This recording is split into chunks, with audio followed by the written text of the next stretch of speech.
Hello students, welcome to your science class. In this class, we are going to continue with our 14th chapter of science NCERT book, and the chapter is water. As we know, water is very essential for our life. If there is water, we can imagine our future, right? So water जो है वो बहुत ही important source है हमारी life का, बहुत ही important role play करता है. वाटर जो है वो अपनी डे टू डे लाइफ से लेकर हर एक फील्ड में यूज होता है. जैसे हम अपनी डे टू डे लाइफ की बात करें तो उठते ही हमें ब्रशिंग करनी होती है, बेदिंग, वॉशिंग, ड्रिंकिंग एक्सेट्रा जो भी एक्टिविटीज होती है उन सब में हमें वाटर की नीड होती है. इसी तरह से अगर हम एग्रीकल्चर फील्ड की बात करें तो वाटर की इरिगेशन के लिए हमें वाटर की नीड होती है. इंडस्ट्रियल यूज की बात करें तो इंडस्ट्रीज में भी पानी की जरूरत होती है. तो इस तरह से हर एक फील्ड में वाटर की रिक्वायरमेंट होती है. So water is very much essential in each and every field. Okay, इसके बाद में पानी जो है वो आता कहाँ से है. वाटर के जो सोर्सेज है, वाटर के सोर्सेज होते हैं सरफेस वाटर,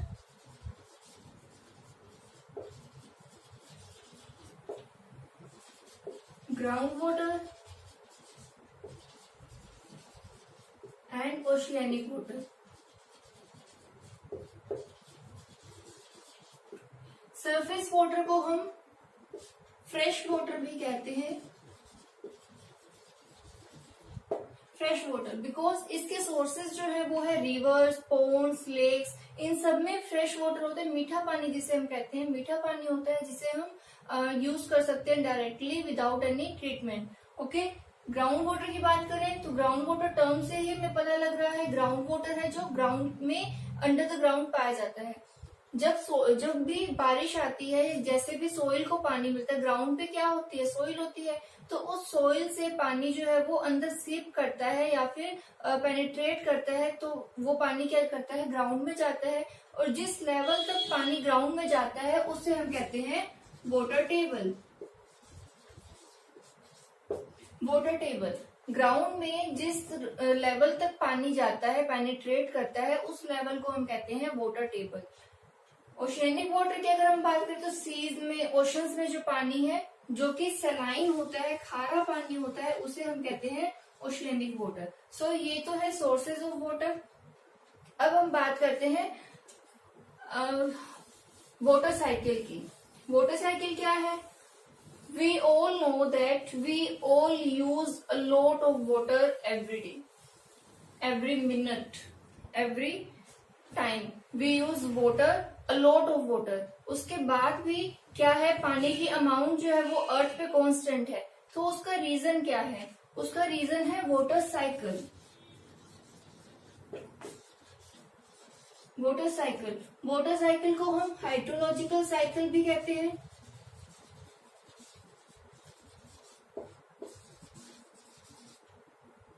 हाइड्रोलॉजिकल साइकिल, इसमें क्या होता है, इस साइकिल को समझने से पहले हम कुछ टर्म्स के बारे में पढ़ते हैं. These are evaporation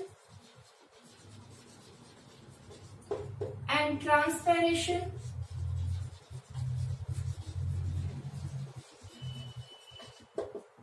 and the second term is condensation.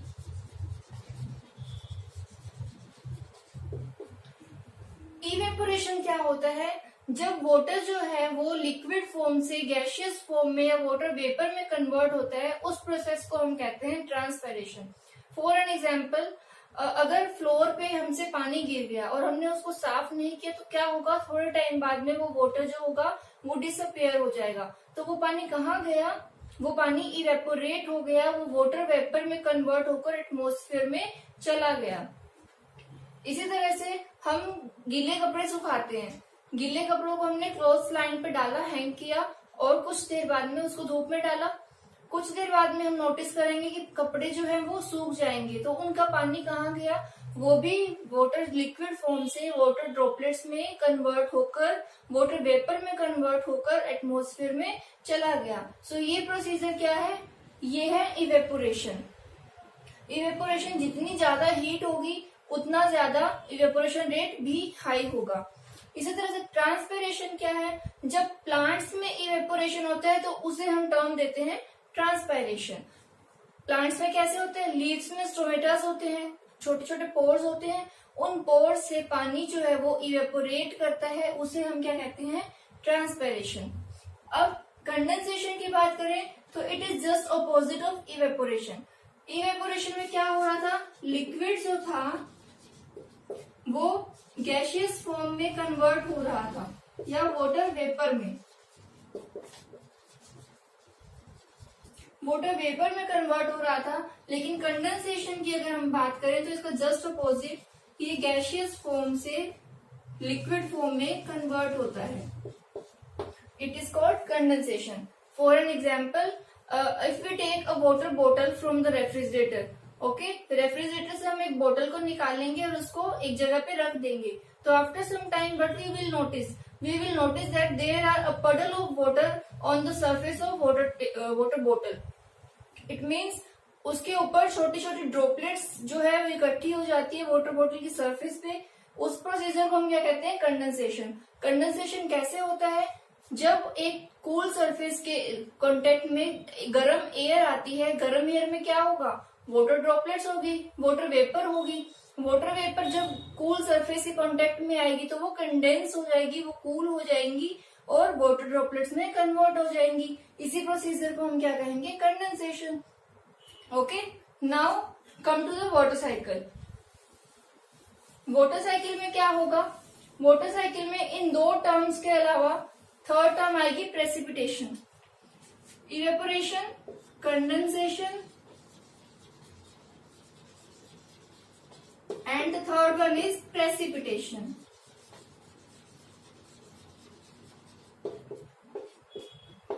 Precipitation, evaporation क्या होगा, फॉर एन एग्जाम्पल यहाँ पर कोई भी वाटर बॉडी है, लाइक ओशन, रिवर्स, ये सब क्या है, वाटर बॉडीज यहाँ पर है, प्लांट्स भी यहाँ पर है।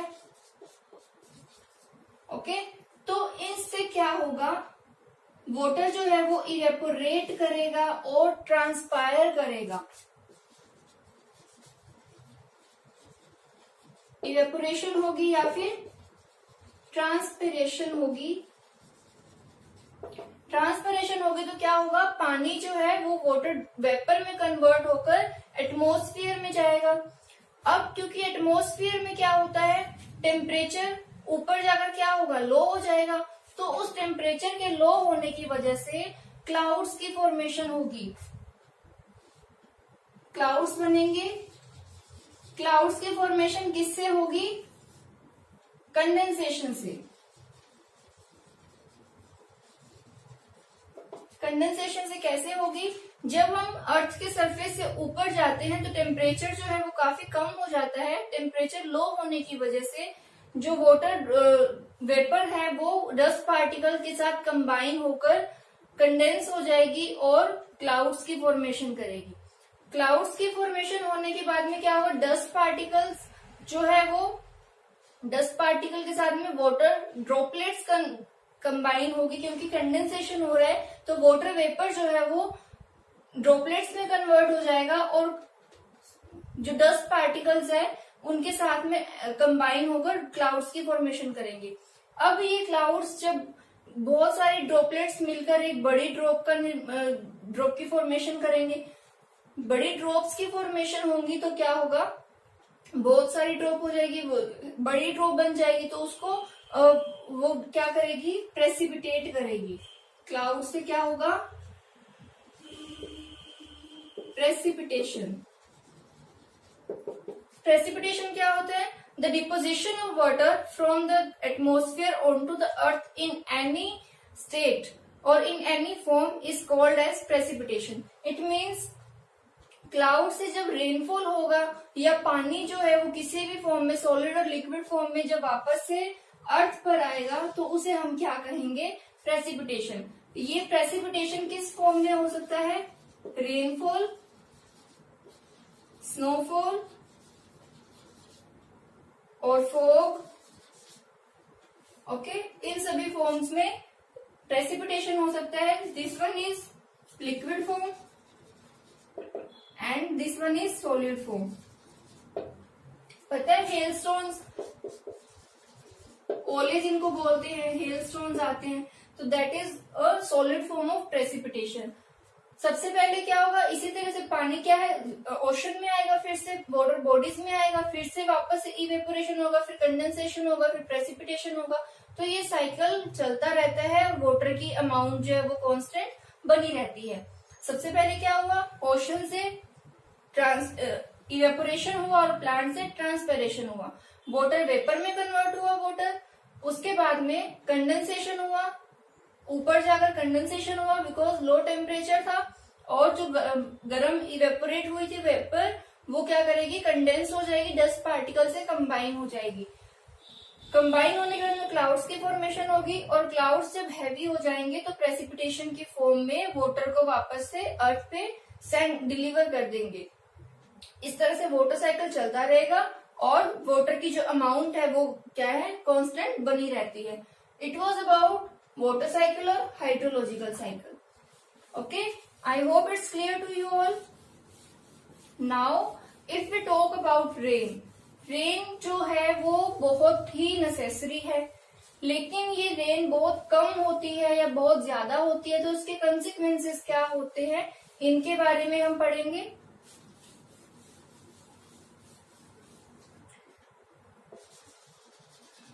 रेन एक्सेसिव और लैक।